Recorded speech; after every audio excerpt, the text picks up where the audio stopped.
नमस्कार दोस्तों, फिर से स्वागत है आपका नए वीडियो के साथ। किसी गांव में एक लोहार रहता था। उसका नाम गबरू था। वह नित्य नए गांव शहरों में घूम घूम कर लोहे का सामान बनाता और बेचता था। बैलगाड़ी को खींचने का काम बिल्लू बैल करता था। गबरू के पास एक काले रंग का कुत्ता भी था। कुत्ते का नाम कालू था। गबरू जब कहीं जाता, सामान और परिवार सहित गाड़ी में बैठता। बिल्लू बैल को जोत दिया जाता था, फिर गाड़ी चल पड़ती।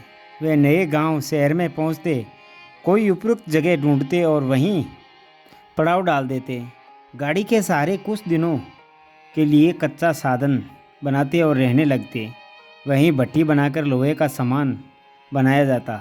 पास में ही खूंटा गाड़ कर बिल्लू को बांध दिया जाता। कालू घूम फिर कर चौकसी करता। उसे जब भी समय मिलता, वह बिल्लू के पास बैठ कर के गपशप लड़ाता। बिल्लू और कालू में पक्की दोस्ती थी। एक बार की बात है, कालू की भेंट सिक्कू सियार से हो गई। सिक्कू अत्यंत मक्कार था। उसे सबको लड़ाने में मज़ा आता था।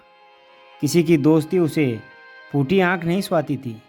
अब की बार उसकी निगाहें बिल्लू और कालू की दोस्ती पर पड़ी, इसलिए उसने मौका देखकर कालू के कान भर दिए।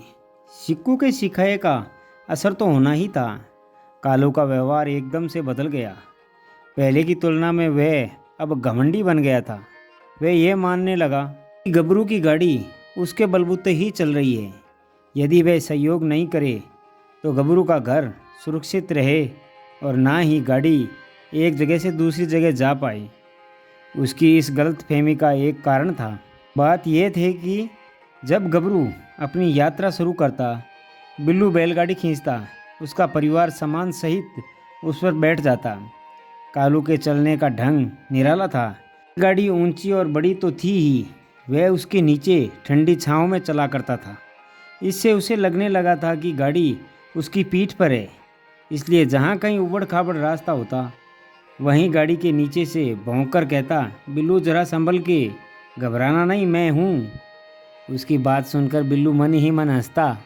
वह भी मजाक में रंभार कर कहता, देख कालू, सारा बोझ मुझ पर नहीं छोड़ देना, तन की अपनी पीठ पर भी उसे उठाए रखना। कालू का यह भरम और भी पक्का हो जाता था। इसका परिणाम एक दिन मिला। वे लंबी यात्रा करके एक नए शहर में पहुंचे थे। पूरे दिन थका देने वाली यात्रा थी। गबरू ने झोंपड़ी नुमा घर बनाया। उसकी पत्नी ने झटपट खाना पकाया। खा पीकर सब सो गए। सोने से पहले गबरू ने बिल्लू को चारा डाला और कालू को खाना खिलाया। वह दोनों भी आराम कर रहे थे। थकान से बिल्लू बेहाल था। वह सोना चाहता था, मगर कालू गप लड़ाना चाहता था। बिल्लू बोला, कालू, मैं थका हुआ हूँ, मुझे सोने दो, बातें कल करेंगे। ऐसी भी क्या थकान की मित्र से बात भी नहीं करो। मैं भी थका हुआ हूँ, तुमसे कहीं अधिक। तुम तो बड़े मज़े से गले की घंटी हिलाते बजाते चलते हो। मुझ पर सारी गाड़ी का बोझ उठाना पड़ता है। कालू ने गंभीरतापूर्वक कहा। यह सुनकर बिल्लू को आश्चर्य हुआ। सचमुच कालू गहरी गलतफहमी का शिकार था। उसने कहा, चल वे कालुए, बड़ा आया गाड़ी का बोझ उठाने वाला। तुम्हें चलते हुए तो गाड़ी के नीचे ठंडी छाँव होती है। यदि धूप में सचमुच गाड़ी खींचनी पड़ जाए तो नानी याद आ जाए। इस तरह दोनों में विवाद हो गया। बिल्लू ने बहुत समझाया, पर उसे अकल नहीं आई। आखिर उसने मन ही मन निश्चय कर लिया कि वह उसे पाठ पढ़ाएगा। कुछ दिनों में ही यह अवसर आ गया। गबरू वहाँ से नए स्थान की ओर चल दिया। सदा की तरह बिल्लू गाड़ी खींच रहा था, कालू गाड़ी के नीचे चल रहा था। इस तरह से वे आगे बढ़ रहे थे। आगे पहाड़ी रास्ता था, एकदम उबड़ खाबड़। गाड़ी के नीचे से कालू हिम्मत बंधा रहा था। चिंता मत करो, मैं गाड़ी को पीठ पर थाम रखा हूँ। बस एक क्षण के लिए बिल्लू ने तन की घुटने मोड़ दिए। जैसे ही वह थक कर बैठ जाने वाला हो, वह कालू से बोला, मैं बहुत थक गया, तन की 2-5 मिनट सुस्ता लूँ, तब तक तुम गाड़ी को अपनी पीठ पर संभाले रखना। वाकई ही गाड़ी कालू की पीठ पर टिकने लगी। गाड़ी का बोझ उस पर आने लगा। वह मारे बोझ के बिलबिला उठा।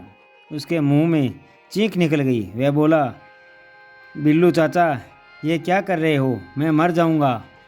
बिल्लू बोला, रोज ही गाड़ी तुम्हारी पीठ पर टिकी रहती है, अब क्या हो गया। तनकी गाड़ी को संभाल लो और खींचो। कालू का तो ऊपर निकला जा रहा था। बोला, मेरी जान निकलने वाली है, तुम मेरे चाचा हो, यह गाड़ी तुम खींचते हो, मेरी गलतफहमी दूर हो गई, मुझे क्षमा करो और गाड़ी संभालो और खींचो। गबरू भी घबरा गया था और परिवार के लोग गाड़ी से नीचे उतरे। उन्होंने प्यार से बिल्लू को समझाया। बिल्लू वापस पहले की तरह खड़ा हो गया। कालू की जान में जान आई।